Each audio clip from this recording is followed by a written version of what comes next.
हर हर महादेव दोस्तों, जय श्री राम।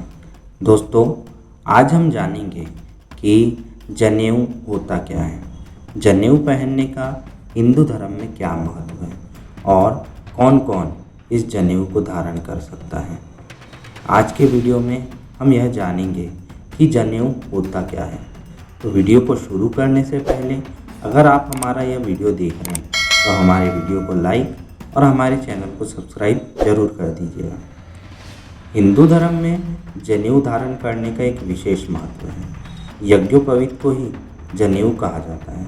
इसे धारण करने के लिए कुछ नियमों का ध्यान रखना जरूरी है ताकि इसकी पवित्रता बनी रहे। प्राचीन काल से ही हिंदू धर्म में यज्ञोपवीत संस्कार को प्रमुख संस्कारों में से एक माना जाता है। तो आइए दोस्तों, सबसे पहले हम जानते हैं कि जनेऊ होता क्या है। जनेऊ 3 धागों वाला एक सूत्र होता है जिसे पुरुष अपने बाएं कंधे के ऊपर से दाईं भुजा के नीचे तक पहनते हैं। इसे देव ऋण, पितृ ऋण या ऋषि ऋण का प्रतीक माना जाता है। साथ ही इसे सत्व, रज और तम का भी प्रतीक माना जाता है। यज्ञोपवीत के एक एक तार में 3-3 तार होते हैं। यज्ञोपवीत के 3 लड़ सृष्टि के समस्त पहलुओं में व्याप्त त्रिविध धर्मों की ओर हमारा ध्यान आकर्षित करते हैं। इसी तरह जनेऊ 9 तारों से निर्मित होता है। ये 9 तार शरीर के 9 द्वार, 1 मुख, 2 नासिका, 2 आँख, 2 कान, मल और मूत्र माने गए हैं।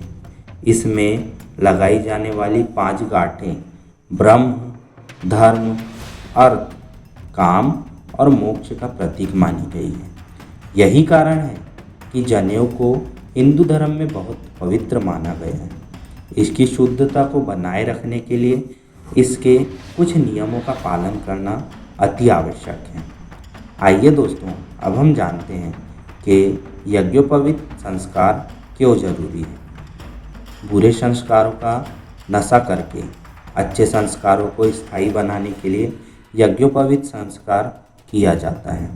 यज्ञोपवीत संस्कार हुए बिना द्विज किसी कर्म का अधिकारी नहीं होता। द्विज का अर्थ होता है दूसरा जन्म। ये संस्कार होने के बाद ही बालक को धार्मिक कार्य करने का अधिकार मिलता है। व्यक्ति को यज्ञ करने का अधिकार प्राप्त हो जाना ही यज्ञोपवीत है। पद्म पुराण के अनुसार करोड़ों जन्म में किए हुए पाप यज्ञोपवीत धारण करने से नष्ट हो जाते हैं।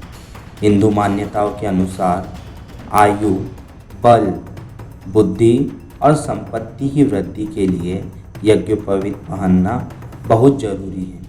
इसे धारण करने से कर्तव्य का पालन करने की प्रेरणा मिलती है। आइए दोस्तों, अब हम जानते हैं कि जनेऊ धारण करते समय कौन कौन से नियमों का पालन करना जरूरी है। जनेऊ को मलमूत्र विसर्जन के पूर्व दाहिने कान पर चढ़ा लेना चाहिए और हाथों को धोकर ही इसे कान से उतारना चाहिए। यदि जनेऊ का कोई तार टूट जाए तो इसे बदल लेना चाहिए। इसे पहनने के बाद तभी उतारना चाहिए जब आप नया यज्ञोपवीत धारण करते हैं। इसे गर्दन में घुमाते हुए ही धो लिया जाता है। अब हम जानेंगे कि कौन इस जनेऊ को धारण कर सकता है।